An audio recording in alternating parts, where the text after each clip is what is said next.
നമസ്കാരം. ഇതുവരെയുള്ള വാർത്തകൾ സമഗ്രമായി വിശകലനം ചെയ്യുന്ന വാർത്താമഴയിലേക്ക് എല്ലാ പ്രിയപ്പെട്ട പ്രേക്ഷകർക്കും സ്വാഗതം. നോക്കാം വിശദമായ റിപ്പോർട്ടുകൾ. +1 സീറ്റ് പ്രതിസന്ധിയിൽ പ്രതിഷേധം തുടരുന്നു. തിരുവനന്തപുരത്ത് MSF പ്രവർത്തകർ പൊതുവിദ്യാഭ്യാസ ഡയറക്ടറുടെ ഓഫീസ് ഉപരോധിച്ചു. മലപ്പുറം ജില്ലയിൽ ഇന്നും MSF ഫ്രറ്റേണിറ്റി പ്രവർത്തകർ പ്രതിഷേധം തുടർന്നു. വയനാട്ടിലും കാസർഗോഡും KSUവിന്റെ നേതൃത്വത്തിലായിരുന്നു പ്രതിഷേധം.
അതേസമയം മലപ്പുറത്ത് +1 സീറ്റ് പ്രതിസന്ധി എന്നത് തെറ്റായ പ്രചാരണമെന്ന് വിദ്യാഭ്യാസ മന്ത്രി വി ശിവൻകുട്ടി ആവർത്തിച്ചു. 2954 സീറ്റുകൾ മാത്രമാണ് കുറവ് വരിക. ഒന്നാം അലോട്ട്മെന്റ് കഴിയുന്നതിന് മുൻപേ സമരം ആരംഭിച്ചതിന് പിന്നിൽ ഗൂഢാലോചനയുണ്ടെന്നും മന്ത്രി പറഞ്ഞു. ഇതൊരു രാഷ്ട്രീയ പ്രശ്നമാക്കുന്നതിന് വേണ്ടിയുള്ള പരിശ്രമം എന്ന് പറയാൻ കാരണം ഏറ്റവും കൂടുതൽ ബാച്ചുകൾ ഷിഫ്റ്റ് ചെയ്തത് മലപ്പുറം ജില്ലയിലെത്തിയാണ്. കഴിഞ്ഞ വർഷം ശതമാനവും കൂടുതൽ അവിടെയാണ്. അപ്പോൾ ഒന്നാമത്തെ അലോട്ട്മെൻറ്റ് കഴിയുന്നതിന് മുമ്പ് തന്നെ സമരം ആരംഭിച്ചു. അപ്പോൾ ഇത് പ്ലാൻ ചെയ്തുള്ള ഒരു നടപടിയാണ്. ഒന്നാമത്തെ സീറ്റ് അലോട്ട്മെൻറ്റ് വരുന്നതിന് മുമ്പ് തന്നെ സമരം ആരംഭിച്ചു. ഞങ്ങൾ സീറ്റിൻ്റെ കണക്ക് പറഞ്ഞപ്പോൾ അൺഎയ്ഡഡിൽ ചേർന്നവരുടെ കുട്ടികളുടെ എണ്ണം ഞാൻ പറഞ്ഞല്ലോ. അൺഎയ്ഡിൽ പറ്റില്ല, ശരി, വേണ്ട, അൺഎയ്ഡ് ഒഴിവാക്കിയിട്ട് ബാക്കി എടുക്കാൻ നോക്കും. ഇതിൽ കൂടുതലൊരു ഗവൺമെൻറ് എന്ത് ചെയ്യണം എന്നുള്ള കാര്യം നിങ്ങൾ തന്നെ ആലോചിക്കും. വിവരങ്ങളുമായി തിരുവനന്തപുരത്ത് നിന്ന് ചേരുന്നത് MG പ്രതീഷാണ്. പ്രതീഷ്, മലപ്പുറത്തെ കുട്ടികളുടെ വിദ്യാഭ്യാസത്തിനുള്ള അവകാശം നിഷേധിക്കപ്പെടുന്നുവെന്ന ആരോപണം ഉന്നയിച്ച് പ്രതിപക്ഷ വിദ്യാർത്ഥി സംഘടനകളുടെ സമരം ഒരു ഭാഗത്ത്, മറുവശത്ത് ഒന്നാം അലോട്ട്മെന്റ് കഴിയുമ്പോഴേ ഇത്തരം ഒരു ആരോപണവും സമരവും അതിന്റെ ആവശ്യമുണ്ടോ എന്ന് ചോദിക്കുന്ന വിദ്യാഭ്യാസ മന്ത്രി പല കണക്കുകളും ഇരു കൂട്ടരും നിരത്തുന്നുണ്ട്. പക്ഷേ കുട്ടികൾക്ക് അഡ്മിഷൻ ലഭിക്കുക എന്നതാണ് ഇവിടെ ഏറ്റവും പ്രധാനപ്പെട്ട കാര്യം. അതുകൊണ്ട് തന്നെ എത്ര കുട്ടികൾക്ക് അഡ്മിഷൻ ലഭിക്കാതെ പോകുമെന്ന കാര്യത്തിൽ ഒരു വ്യക്തത വരാൻ എത്ര സമയമെടുക്കും? മറ്റു വിവരങ്ങൾ, മന്ത്രി എന്തൊക്കെ കാര്യങ്ങളാണ് പറഞ്ഞത് ഇതുമായി ബന്ധപ്പെട്ട്?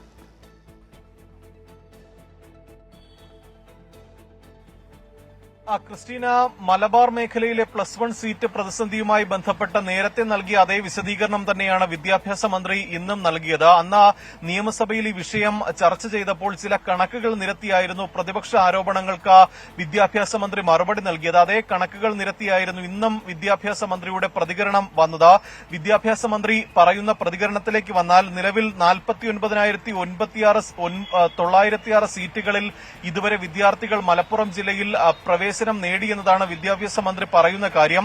10,897 പേർ അലോട്ട്മെന്റ് നൽകിയിട്ടും ഇവർക്ക് അഡ്മിഷൻ ലഭിച്ചിട്ടും പ്രവേശനം നേടിയില്ല എന്ന് വിദ്യാഭ്യാസ മന്ത്രി പറയുന്നുണ്ട്. 21,550 ഒഴിവുകളാണ് വിവിധ കോട്ടകളിൽ മലപ്പുറം ജില്ലയിൽ ഉള്ളത്. 11,083 അൺഎയ്ഡഡ് സീറ്റുകളും നിലവിൽ മലപ്പുറം ജില്ലയിൽ ഒഴിഞ്ഞു കിടക്കുന്നുണ്ട്. 14,037 പേർ മാത്രമാണ് മലപ്പുറത്ത് ഇനി +1 സീറ്റിന് അഡ്മിഷൻ നേടാനുള്ളത്. ഇതാണ് വിദ്യാഭ്യാസ മന്ത്രി ഇന്ന് നൽകിയിരിക്കുന്ന മറുപടി, അതായത് നിലവിൽ പ്രതിപക്ഷം ഉന്നയിക്കുന്നത് പോലുള്ള ഒരു പ്രതിസന്ധി മലബാർ മേഖലയിലും +1 സീറ്റുമായി ബന്ധപ്പെട്ടും ഇല്ല എന്നതാണ് വിദ്യാഭ്യാസ മന്ത്രി നൽകുന്ന വിശദീകരണം. ഇതൊരു രാഷ്ട്രീയ വിഷയമായി പ്രതിപക്ഷം മാറ്റിയെടുത്തു എന്നുള്ള ആരോപണം കൂടി വിദ്യാഭ്യാസ മന്ത്രി ഉന്നയിക്കുന്നുണ്ട്. ആദ്യ അലോട്ട്മെന്റ് നടക്കുന്ന ഘട്ടത്തിൽ തന്നെ പ്രതിപക്ഷം സമരം തുടങ്ങിയിരുന്നു. ഇത് ഒരു പ്ലാൻ ചെയ്തുകൊണ്ടുള്ള ഒരു പ്രതിഷേധം അല്ലെങ്കിൽ ഒരു സമരം എന്നതാണ് വിദ്യാഭ്യാസ മന്ത്രി നൽകുന്ന വിശദീകരണം. പൊതുവിദ്യാഭ്യാസ വകുപ്പ് നിലവിൽ ശാന്തമായി പ്രവർത്തിക്കുന്നുണ്ട്. പക്ഷേ അത് ആ ശാന്തത തകർക്കാൻ ചിലർ ശ്രമിക്കുന്നു എന്നതാണ് വിദ്യാഭ്യാസ മന്ത്രി പറയുന്ന കാര്യം. MSF ബോധപൂർവം പ്രതിഷേധ സമരങ്ങൾ സംഘടിപ്പിക്കുന്നു. മലപ്പുറത്ത് വിദ്യാഭ്യാസ ഓഫീസിലേക്കടക്കം വലിയ പ്രതിഷേധങ്ങൾ സംഘടിപ്പിക്കുന്നു. ഉദ്യോഗസ്ഥരെ പൂട്ടിയിടുന്ന ഒരു സാഹചര്യമുണ്ട്. ഇതിനെയൊക്കെ തന്നെ മന്ത്രി വിമർശിക്കുകയാണ് ചെയ്തിരിക്കുന്നത്. നിലവിൽ അത്തരമൊരു പ്രതിസന്ധി മലബാർ മേഖലയിലും സംസ്ഥാനത്തും ഇല്ല. ഇനി 2 സപ്ലിമെന്ററി അലോട്ട്മെന്റ് കൂടി വരാനുണ്ട്. ജൂലൈ 2 മുതൽ ഇതിനുള്ള അപേക്ഷ നൽകാം. അതോടുകൂടി തന്നെ എല്ലാ പ്രതിസന്ധിയും എല്ലാ പ്രശ്നങ്ങളും പരിഹരിക്കപ്പെടും എന്നതാണ് മന്ത്രി നൽകുന്ന വിശദീകരണം. ബാക്കിയെല്ലാം ബോധപൂർവം ഉണ്ടാക്കുന്ന പ്രതിഷേധങ്ങൾ മാത്രമാണെന്ന് മന്ത്രി പറഞ്ഞു വയ്ക്കുന്നുണ്ട്. അതേസമയം നിലവിൽ ഈ സീറ്റ് പ്രതിസന്ധി ഉണ്ട് എന്നതൊരു യാഥാർത്ഥ്യമാണ്. നിയമസഭയിലടക്കം അത് പ്രതിപക്ഷം ഉന്നയിച്ചതുമാണ്. മുഴുവൻ വിഷയങ്ങൾക്കും A+ നേടിയ വിദ്യാർത്ഥികൾക്ക് പോലും അഡ്മിഷൻ ലഭിക്കാത്തൊരു സാഹചര്യമുണ്ട്. പക്ഷേ അതിന് മറുപടിയായി വിദ്യാഭ്യാസ വകുപ്പ് പറയുന്ന കാര്യം, ഈ ചില വിദ്യാർത്ഥികൾക്ക് വീടിനടുത്ത് തന്നെ അഡ്മിഷൻ വേണ്ട ഒരു സാഹചര്യം അല്ലെങ്കിൽ അത്തരമൊരു നിലപാടുണ്ട്. ഇത് ചില പ്രതിസന്ധികൾ ഉണ്ടാക്കുന്നുണ്ട്. ദൂരെ ഈ വിദ്യാഭ്യാസ മന്ത്രി ഇന്ന് വാർത്താ സമ്മേളനത്തിൽ പറഞ്ഞത് പ്രീ ഡിഗ്രിക്കൊക്കെ നമ്മൾ ദൂരെ പോയല്ലേ പഠിച്ചത് എന്നുള്ളൊരു മറുപടി കൂടി അല്ലെങ്കിൽ ഒരു പ്രതികരണം കൂടി വിദ്യാഭ്യാസ മന്ത്രിയുടെ ഭാഗത്ത് നിന്ന് ഉണ്ടാകുന്നുണ്ട്. അതുകൊണ്ട് തന്നെ ഈ അടുത്ത സ്കൂളിൽ തന്നെ അഡ്മിഷൻ വേണമെന്ന ഒരു വാശി വിദ്യാർത്ഥികൾ ഒഴിവാക്കണമെന്നൊരു പരോക്ഷ പ്രതികരണം കൂടി വിദ്യാഭ്യാസ മന്ത്രിയുടെ ഭാഗത്ത് നിന്ന് ഉണ്ടാകുന്നുണ്ട്. അതേസമയം ഈ സീറ്റ് പ്രതിസന്ധിയിൽ വലിയ പ്രതിഷേധമാണ് സംസ്ഥാന വ്യാപകമായി ഉണ്ടാകുന്നത്. ഇന്ന് പൊതുവിദ്യാഭ്യാസ ഡയറക്ടറുടെ ഓഫീസിലേക്ക് MSF പ്രവർത്തകർ പ്രതിഷേധിച്ചു. ഇന്ന് പൊതുവിദ്യാഭ്യാസ ഡയറക്ടർ ഓഫീസിൽ ഉണ്ടായിരുന്നില്ല. പക്ഷേ അദ്ദേഹത്തിന്റെ ഓഫീസ് പൂട്ടിയെടുത്തുകൊണ്ടാണ് ഈ MSF പ്രവർത്തകർ പ്രതിഷേധിച്ചത്. പിന്നീട് പോലീസ് എത്തിയാണ് ഈ പ്രവർത്തകരെ ഇവിടെ നിന്ന് അറസ്റ്റ് ചെയ്ത് നീക്കുകയും ചെയ്തിട്ടുള്ളത്. സംസ്ഥാന വ്യാപകമായി പ്രതിഷേധം ഇപ്പോഴും തുടരുന്നുണ്ട്. MSFന്റെയും KSUവിന്റെയും നേതൃത്വത്തിലാണ് വിവിധ ജില്ലാ കേന്ദ്രങ്ങളിലേക്ക് പ്രതിഷേധം നടന്നുവരുന്നത്. ക്രിസ്റ്റീന. ശരി, MG പ്രതീഷാണ് തിരുവനന്തപുരത്ത് നിന്ന് വിശദാംശങ്ങൾ നൽകിയത്. കോട്ടയം പാലാ തൊടുപുഴ റൂട്ടിൽ ബസ് മറിഞ്ഞ അപകടം. ബംഗളൂരുവിൽ നിന്ന് തിരുവല്ലയ്ക്ക് പോയ ടൂറിസ്റ്റ് ബസ്സാണ് മറിഞ്ഞത്. 2 പേർക്ക് പരിക്കേറ്റു. വിവരങ്ങളുമായി കോട്ടയത്ത് നിന്ന് ടോബി ജോൺസൺ ചേരുകയാണ്. ടോബി, എപ്പോഴായിരുന്നു ഈ അപകടം? അപകടത്തിന് കാരണമെന്താണ്? മറ്റു വിവരങ്ങൾ എന്തൊക്കെയാണ്? ക്രിസ്റ്റീന, അല്പസമയം മുമ്പാണ് അപകടമുണ്ടായത്. ഈ നെല്ലാപ്പാറ ഭാഗത്ത്, അതായത് കോട്ടയം ഇടുക്കി ജില്ലയുടെ അതിർത്തിയായിട്ട് വരുന്ന രാമപുരം പോലീസ് സ്റ്റേഷൻ പരിധിയിൽ വരുന്ന ഒരു സ്ഥലമാണ്. അവിടെ വളവ് തിരിക്കുന്നതിനിടയിൽ ഈ ബസ് നിയന്ത്രണം വിട്ട് മറിയുകയായിരുന്നു എന്നാണ് നമുക്ക് ഇപ്പോൾ ലഭിക്കുന്ന വിവരം. സൂരജ് ട്രാവൽസ് എന്ന് പറയുന്ന ട്രാവൽസിന്റെ ബസ്സാണ്. ബാംഗ്ലൂരിൽ നിന്നും വരികയായിരുന്നു ഈ വാഹനം. ഇതിലുണ്ടായിരുന്ന ആളുകൾക്ക് പരിക്കേറ്റിട്ടുണ്ട് എന്നുള്ള വിവരമാണ് നമുക്കിപ്പോൾ ലഭിക്കുന്നത്. 10ഓളം പേരെ സമീപത്തെ സ്വകാര്യ ആശുപത്രിയിലേക്ക് കൊണ്ടുപോയിട്ടുണ്ട്. ഏതായാലും പോലീസും ഫയർഫോഴ്സും നാട്ടുകാരും ചേർന്ന് രക്ഷാപ്രവർത്തനം നടത്തിക്കൊണ്ടിരിക്കുകയാണ്. ശരി, കോട്ടയത്ത് നിന്ന് വിവരങ്ങൾ നൽകിയത് ടോബി ജോൺസൺ ആണ്. ഇപ്പോഴും രക്ഷാപ്രവർത്തനം അവിടെ തുടർന്നുകൊണ്ടിരിക്കുകയാണെന്നാണ് ടോബി പറയുന്നത്. TP ചന്ദ്രശേഖരൻ കേസ് പ്രതികളെ വിട്ടയക്കാൻ സർക്കാർ നീക്കം. TJ രതീഷ്, മുഹമ്മദ് ഷാഫി, അണ്ണൻ സിജിത്ത് എന്നിവർക്ക് ശിക്ഷാ ഇളവ് നൽകാൻ നീക്കം നടക്കുന്നതായി രേഖകൾ. പോലീസ് റിപ്പോർട്ട് തേടി കണ്ണൂർ ജയിൽ സൂപ്രണ്ട് അയച്ച കത്തിന്റെ പകർപ്പ് 24-ന്. നീക്കം ആഭ്യന്തരമന്ത്രിയുടെ അറിവോടെയെന്ന് KK രമ MLA.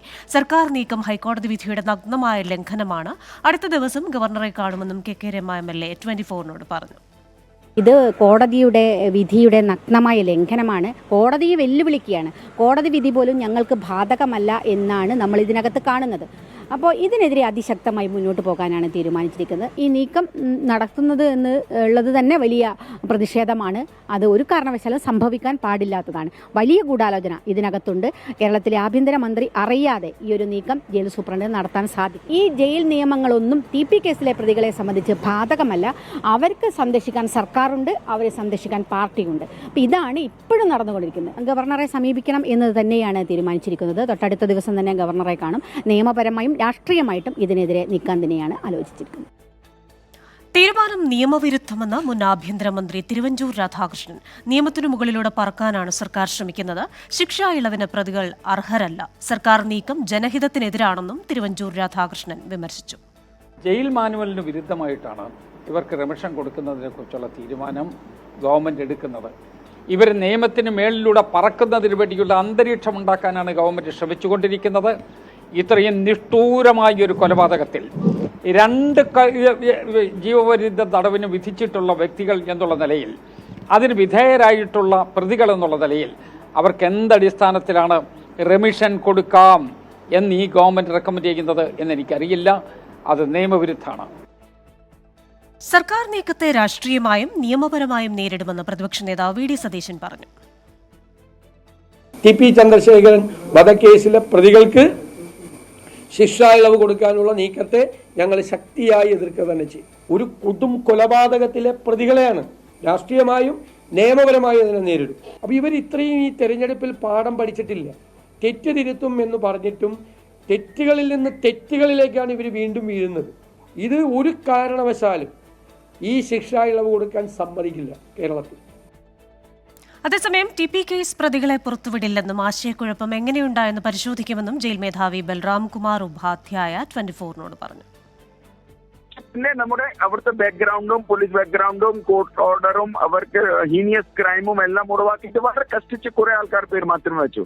അതിന് ഈ എല്ലാവരും ആൾക്കാർ ഒഴിവാക്കി. പക്ഷെ PSC ലിസ്റ്റിൽ അവർക്ക് പേരുണ്ട്.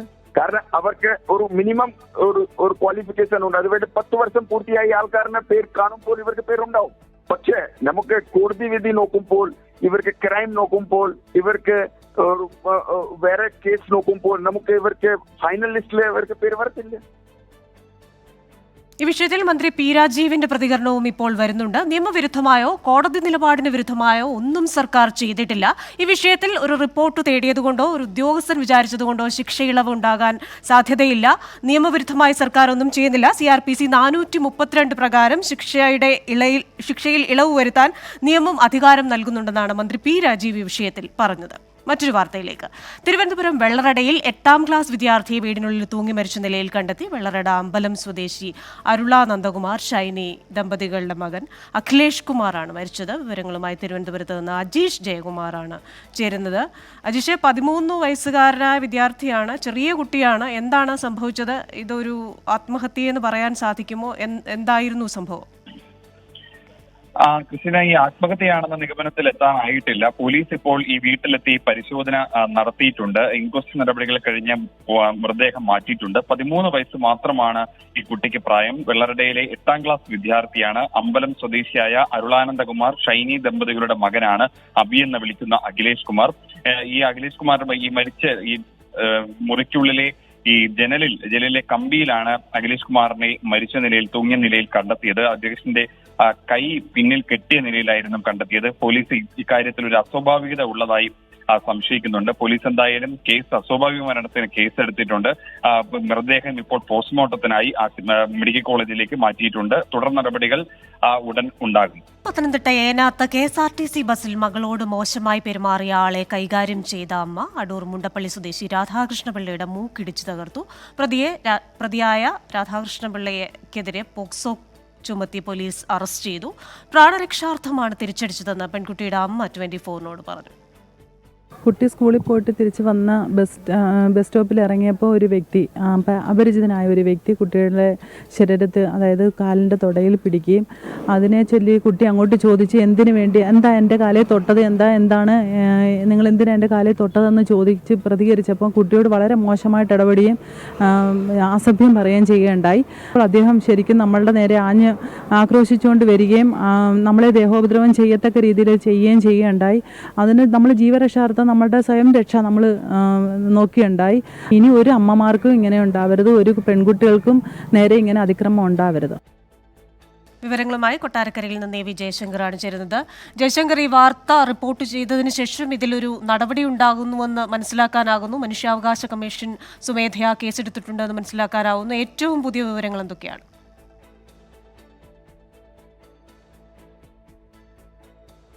അതായത് കഴിഞ്ഞ ദിവസമാണ് ഈ സംഭവം ഉണ്ടാകുന്നത്. നമ്മൾ ഇന്നലെ രാത്രിയോടുകൂടിയാണ് ഈ വാർത്ത കൊടുക്കുന്നത്. അതിനുശേഷം അമ്മയുടെ ഉൾപ്പെടെ പ്രതികരണങ്ങൾ നമ്മൾ പുറത്തെത്തിച്ചു.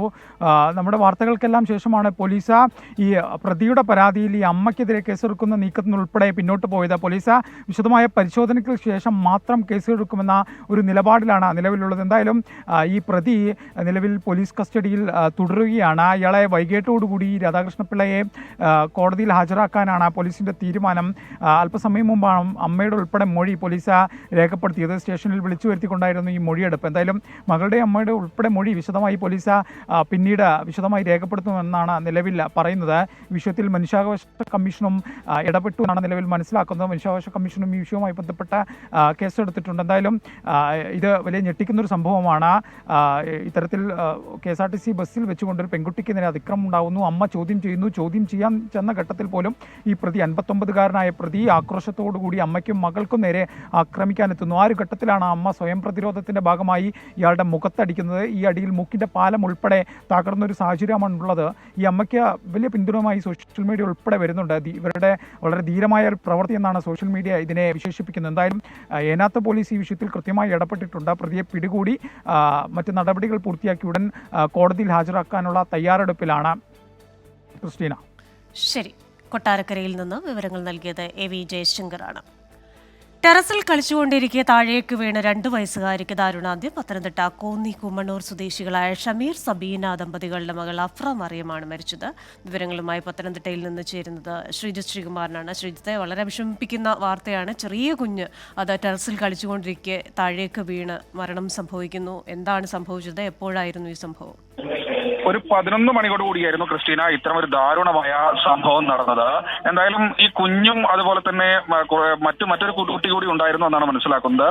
കളിക്കുകയായിരുന്നു ടെറസിന്റെ മുകളിൽ. ആ സമയത്ത് രക്ഷിതാക്കൾ ആരും തന്നെ ഉണ്ടായിരുന്നില്ല എന്ന് വേണം മനസ്സിലാക്കാൻ. എന്തായാലും കുഞ്ഞ് കാൽ വഴുതി ടെറസിൽ നിന്ന് താഴേക്ക് വീഴുകയായിരുന്നു എന്നാണ് പ്രാഥമികമായി ലഭിക്കുന്ന വിവരം.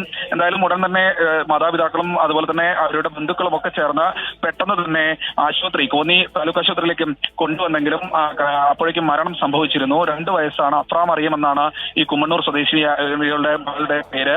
എന്തായാലും ഞെട്ടിക്കുന്ന സംഭവമാണ്. മൃതദേഹം ഇപ്പോൾ കോന്നി താലൂക്ക് ആശുപത്രിയിൽ സൂക്ഷിച്ചിരിക്കുകയാണ്. അതിനുശേഷം പത്തനംതിട്ട ജനറൽ ആശുപത്രിയിലേക്ക് അല്പസമയത്തിനകം മോർച്ചറിയിലേക്ക് മാറ്റുമെന്ന് അറിയിച്ചിട്ടുണ്ട്. വളരെ വേദനയോടുകൂടി മാത്രമേ ഈ ഒരു വാർത്ത നമുക്ക് റിപ്പോർട്ട് ചെയ്യാനാകൂ. ക്രിസ്റ്റീന. ശ്രീജിത്ത്, തീരെ ചെറിയ കുഞ്ഞാണല്ലോ, 2 വയസ്സുള്ള കുഞ്ഞാണ്. അപ്പോൾ ഈ ടെറസിലേക്ക് ഈ കുഞ്ഞ് എങ്ങനെ എത്തി? മറ്റുള്ളവരില്ലാതെ ഇങ്ങനെയൊക്കെയുള്ള കാര്യങ്ങളിൽ ഇപ്പോൾ വീട്ടുകാരോ അല്ലെങ്കിൽ പ്രദേശവാസികളോ ഒക്കെ എന്തെങ്കിലും പ്രതികരണം നൽകിയിട്ടുണ്ടോ? എനിക്ക് തോന്നുന്നു ആ പ്രതികരണം നമുക്ക് ലഭ്യമാണ്. ആ പ്രതികരണത്തിലേക്ക് പോവാം. വീണെ പിന്നെ ഞാൻ സിറ്റൗട്ടിൽ ഇരിക്കുമായിരുന്നു. വീഴുമ്പോൾ അവിടെ വീട് കഴിയാട്ടെ ഇവിടെ കരച്ചിൽ കേട്ടാൽ ഞാൻ ഓടി വരുമ്പോൾ കുഞ്ഞിനെടുത്ത് വെച്ചുകൊണ്ടിരിക്കുന്നതാണ് കാര്യം. ഇവിടെ അടിച്ചാ വീണത്. ജോലി വിളിച്ചത് അപ്പോൾ അതുകൊണ്ട് എല്ലാവരും പിടിച്ചിരുന്ന് പോകുന്നു. ശബ്ദം കേട്ടാണ്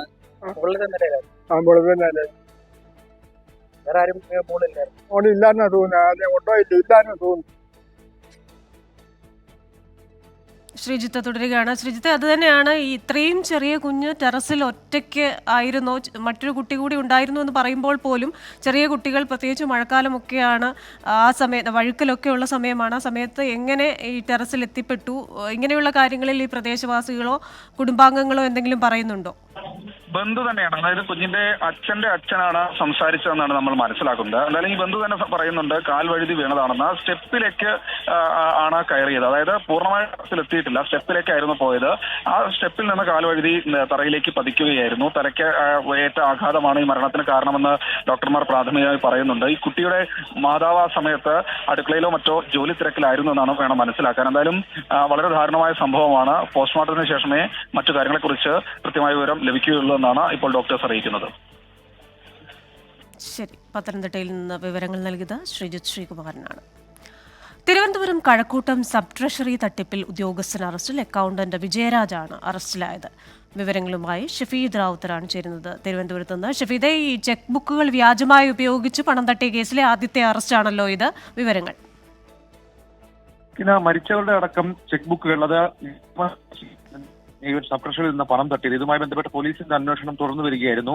5 ജീവനക്കാർക്കെതിരെയായിരുന്നു കേസെടുത്തിരുന്നത്. അതിൽ ജൂനിയർ സൂപ്രണ്ടുമാരായ സാലി, സുജ, അക്കൗണ്ടുമാരായ ഷാജഹാൻ, വിജയരാജ്, ഗിരീഷ് എന്നിവർ കേസ്. ഇതിൽ വിജയരാജിനെയാണ് ഇപ്പോൾ അറസ്റ്റ് ചെയ്തിരിക്കുന്നത്. ആദ്യ അറസ്റ്റാണ് ഈ സംഭവവുമായി ബന്ധപ്പെട്ട് ഇപ്പോൾ പോലീസ് നടത്തിയിരിക്കുന്നത്. കാഷ്യർ അവധിയിൽ പോയ ദിവസങ്ങളിൽ പകരം ജോലി ചെയ്തിരുന്ന മുജീബായിരുന്നു തട്ടിപ്പിന് നേതൃത്വം നൽകിയിരുന്നത്. ഇയാൾ ജോലി ചെയ്ത ദിവസങ്ങളിലാണ് തട്ടിപ്പ് നടന്നതെന്ന് പോലീസ് അന്വേഷണത്തിൽ കണ്ടെത്തുകയും ചെയ്തിരുന്നു. ക്രിസ്റ്റീന. ശരി, തിരുവനന്തപുരത്ത് നിന്ന് വിവരങ്ങൾ നൽകിയത് ഷഫീദ് റാവുത്തറാണ്. കഴക്കൂട്ടം സബ് ട്രഷറി തട്ടിപ്പിൽ ഉദ്യോഗസ്ഥൻ അറസ്റ്റിലായി. അക്കൗണ്ടന്റ് വിജയരാജാണ് അറസ്റ്റിലായത്. മരിച്ചവരുടെ ഉൾപ്പെടെ ചെക്ക് ബുക്കുകൾ വ്യാജമായി ഉപയോഗിച്ചായിരുന്നു പണം തട്ടിയ കേസിലെ ആദ്യ അറസ്റ്റാണിത്. വിവരങ്ങൾ നൽകിയത് ഷഫീദാണ്. ഇടുക്കി കൂട്ടാറിൽ കയ്യേറ്റ ഭൂമിയിൽ നിർമ്മിച്ച കെട്ടിടത്തിൽ CPI ലോക്കൽ കമ്മിറ്റി ഓഫീസ് പ്രവർത്തനം തുടങ്ങി. റവന്യൂ വകുപ്പ് സ്റ്റോപ്പ് മെമ്മോ നൽകിയ കെട്ടിടത്തിലാണ് പാർട്ടി ഓഫീസിന്റെ പ്രവർത്തനം. വാടകയ്ക്കെടുത്ത മുറിയാണെന്നും കയ്യേറ്റത്തിന്റെ കാര്യം അറിയില്ലെന്നുമാണ് CPI ജില്ലാ നേതൃത്വത്തിന്റെ പ്രതികരണം.